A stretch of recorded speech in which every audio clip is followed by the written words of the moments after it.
रात के करीब 1:30 बजे थे। बर्लिन की कई सड़कें और अंडरग्राउंड सबवे सुनसान हो चुकी थी। रात की ट्रेन में सफर करने वाले लोग काफी कम होते हैं, इसलिए वहां पर रात के इस समय भीड़ भाड़ ही नहीं होती। थोड़ी ही देर में एक ट्रेन वहां पर आई। ट्रेन के दरवाजे खुले और उसमें से एक 18-19 साल की लड़की कान में हेडफोन लगाकर ट्रेन से बाहर निकली और उसी अंडरग्राउंड सबवे में से होते हुए उस सबवे के बाहर जाने के रास्ते की तरफ चलने लगी। वहां पर सबवे के प्लेटफॉर्म पर आसपास 6 लोग होंगे, जिनमें से एक सफाई कर्मचारी था और दूसरे ट्रेन में सफर करने वाले कुछ यात्री थे।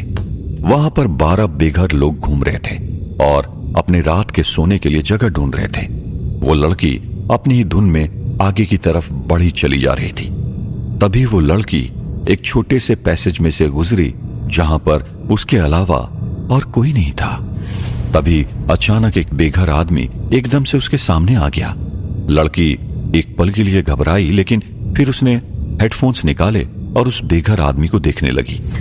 वो बेघर आदमी भी उसकी तरफ घूरते जा रहा था। उस लड़की ने पूछा, व्हाट डू यू वांट? यानी कि तुम्हें क्या चाहिए? उस बेघर आदमी ने कहा, I am hungry, I need food, यानी कि मुझे भूख लगी है, खाना चाहिए। उस लड़की ने अपना बैग निकाला और उसमें से अपना डब्बा निकाला और उस डब्बे के अंदर से सैंडविच निकालकर उसके हाथ में थमा दिया। वो बेघर आदमी सैंडविच लेकर भी उस लड़की को घूरता रहा। उसने उस लड़की को खाना देने के बदले ना ही शुक्रिया कहा और ना ही मुस्कुराया, बल्कि जिस तरह एक अजीब तरीके से वो उसे घूर रहा था, अभी भी वो उसे पूरी तरह घूरे जा रहा था। उस लड़की को उस आदमी का इस तरह से घूरना कुछ ठीक नहीं लगा और वो तुरंत ही अपना डब्बा बैग में डालकर वहां से आगे की ओर चलने लगी। सबवे का वो पैसेज काफी लंबा और सुनसान था। वो इतना अधिक सुनसान था कि चलने पर कदमों की आवाज भी वहां पर गूंजने लगती थी। उस लड़की के आगे जाने पर भी वो बेघर आदमी पीछे मुड़कर उसकी तरफ देखे जा रहा था। वो लड़की आगे आगे की तरफ चलती रही और उसने एक बार जिज्ञासावश पीछे मुड़कर देखा। वो बेघर आदमी अभी भी उसी की तरफ देख रहा था। वो लड़की को ठीक नहीं लगा और वो जल्द से जल्द वहां से बाहर निकल जाना चाहती थी, इसलिए उसने अपने कदमों की गति बढ़ा दी। कुछ कदम आगे चलने के बाद उसने फिर से जिज्ञासावश पीछे मुड़कर देखा। जैसे ही उसने पीछे देखा, वो घबरा गई। वो बेघर आदमी जो पहले उससे सिर्फ घूर रहा था, वो अभी उसका पीछा भी करने लगा था। उस आदमी को अपना पीछा करते हुए देखकर वो लड़की घबरा गई और वो अब दौड़ने लगी। उसके पीछे वो बेघर आदमी और भी तेजी से दौड़ने लगा। घबराहट के मारे उस लड़की ने जोर से आवाज लगाई, is somebody there, please help me. लेकिन वहां पर उस समय उसकी मदद करने वाला कोई भी नहीं था। घबराहट के मारे वो लड़की सबवे से बाहर निकलने के लिए सीढ़ियों से ऊपर जाने के बदले वो दूसरी सीढ़ियों से नीचे सबवे के बेसमेंट में चली गई। वो बेघर आदमी उसके पीछे नीचे उतरने लगा। नीचे जाते ही वो लड़की एक दूसरे बड़े खाली पैसेज में आ गई। वहां पर भी कोई नहीं था। कुछ ही पलों में वो बेघर आदमी भी वहां पर नीचे आ गया। वो लड़की उस आदमी से बचने के लिए ये सोचकर पैसेज के अंदर की तरफ भागने लगी कि कहीं कोई छुपने की जगह मिल जाए तो वो उस आदमी से छुप सकती है। लेकिन उस लड़की की बदनसीबी थी कि वहां पर कोई भी ऐसी जगह नहीं थी जहां पर वो छिप सके। वो लड़की आखिरकार पैसेज के उस तरफ पहुंच गई जहां पर डेड एंड था। वहां पर ना ही कोई खिड़की और ना ही कोई दरवाजा था। उस लड़की ने डर के मारे पीछे मुड़कर देखा तो उसे वो बेघर आदमी उसी की तरफ बढ़ता हुआ दिखाई दिया। तभी अचानक से ऊपर की लाइट्स पहले अचानक से बंद हो गई और फिर चालू हो गई और बंद चालू होने लगी। वो आदमी उसकी तरफ बढ़ने लगा। वो लड़की एकदम से घबरा गई थी और डर के मारे अब रोने लगी थी।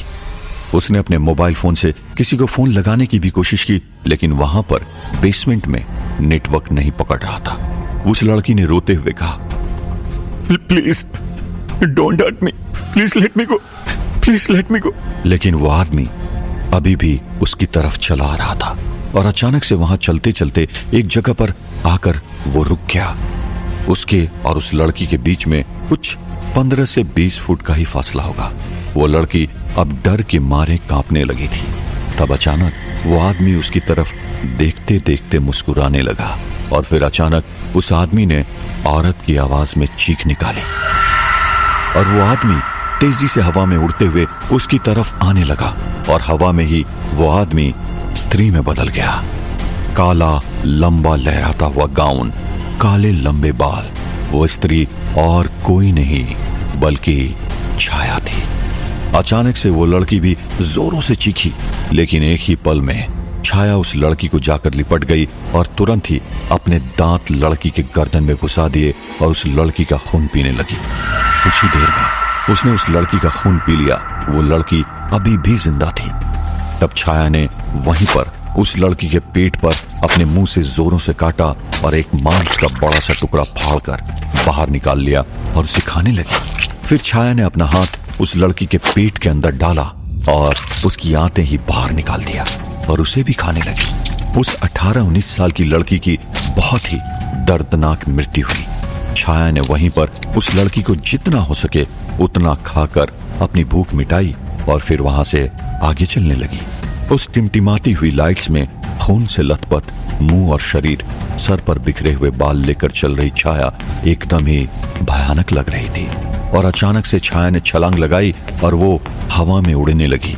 वो उड़ते हुए सबवे से बाहर निकल गई और हवा में ऊपर उड़ते हुए बर्लिन से दक्षिण अफ्रीका की तरफ हवा में ही उड़कर जाने लगी। उस तरफ वीरानगढ़ में सभी लोगों के जोश और उत्साह से लग रहे नारों से पूरा वीरानगढ़ गूंज उठा था और ये गूंज हवेली तक पहुंच गई थी और शैतान के कानों पर भी ये नारे गूंजने लगे थे।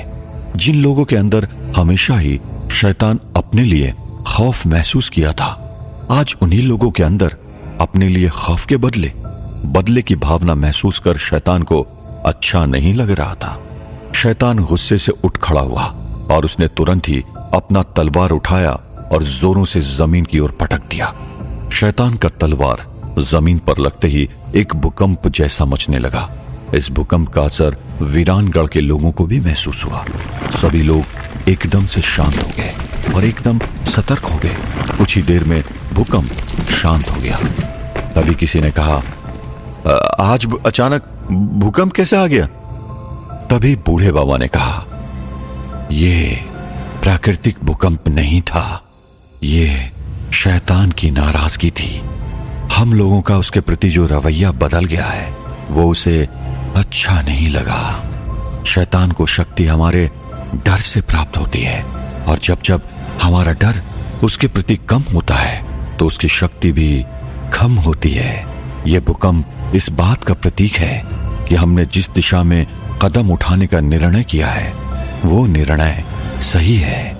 ये सुनकर सभी गांव वालों ने फिर से नारे लगाए, अच्छाई की जीत हो, बुराई की हार, शैतान की मौत हो, अच्छाई की जय जयकार, शैतान की हाय हाय, शैतान मुर्दाबाद। सबका उत्साह और उमंग देखकर सिद्धार्थ, गौरी और बूढ़े बाबा बहुत खुश हुए। मोतीबाई की आंखों में भी अब उत्साह और उमंग देखकर पानी आ गया। सिद्धार्थ ने सबको शांत किया और कहा, शैतान को मारने के लिए आप सबका उत्साह और उमंग देखकर अच्छा लगा, लेकिन बात सिर्फ उत्साह से खत्म नहीं होगी। हमें इसके आगे बहुत ही सावधानी पूर्वक एक एक कदम रखना होगा।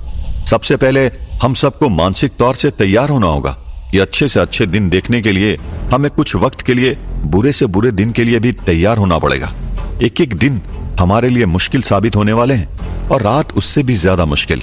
मैं आपको डरा नहीं रहा, लेकिन वास्तविकता के दर्शन करवा रहा हूं। शैतान हमारी कल्पना से भी कहीं अधिक शक्तिशाली है और उसकी शक्ति का सामना हमें सबसे पहले हमारी बुद्धि से करना होगा।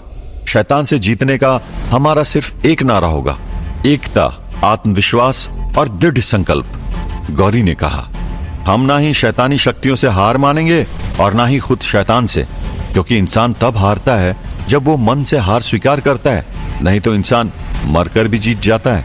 हमें गांव के सभी लोगों को एक विशेष प्रकार का प्रशिक्षण देना होगा। बूढ़े बाबा, मैं और सिद्धार्थ तीनों आप सबको प्रशिक्षण देंगे और तभी हम शैतान का सामना करने के लिए तैयार हो पाएंगे। सभी लोगों ने सर हिलाकर प्रशिक्षित होने की सहमति दी। बूढ़े बाबा ने कहा, आगे क्या करना है उसकी सूचना आपको समय समय पर मिलती रहेगी। ये कहकर बाबा ने सभा को स्थगित किया। बूढ़े बाबा के मन में अचानक से एक डर सा लगने लगा था और वो डर उनके मुंह पर साफ साफ दिखाई दे रहा था। सभी लोग वहां से निकलकर अपने अपने घरों की तरफ जाने लगे थे और तभी बूढ़े बाबा ने सिद्धार्थ और गौरी से कहा, हमने शैतान के खिलाफ आवाज उठा तो दी है, लेकिन सिद्धार्थ ने पूछा, लेकिन क्या बाबा? बूढ़े बाबा ने कहा, लेकिन शैतान तक हमारा संदेश पहुंच चुका है और वो अब चुप नहीं बैठेगा और न ही हमारे अगले कदम का इंतजार करेगा। मुझे डर है कि हम जोश में कहीं होश न खो बैठे और उसी का फायदा उठाकर शैतान कुछ ऐसा न कर बैठे जिससे हमको पछताने का भी मौका न मिले, क्योंकि मेरी छठी इंद्रियां मुझे ऐसा आभास करवा रही है कि अनर्थ का आगमन होने वाला है, विनाश की तैयारियां होने लगी है। बूढ़े बाबा के मुंह से यह सुनकर सिद्धार्थ और गौरी एकदम हैरान रह गए। बूढ़े बाबा को जो आभास हो रहा था वो वाकई में क्या था? क्या होगा शैतान का नया दांव? क्या सीधे शैतान से चुनौती लेकर वीरानगढ़ वासियों ने कोई भूल तो नहीं कर दी थी? क्रूरता के शिखर पर पहुंची हुई छाया दक्षिण अफ्रीका में जाकर क्या करने वाली थी? जानने के लिए सुनते रहिए वीरानगढ़, ओनली ऑन पॉकेट FM।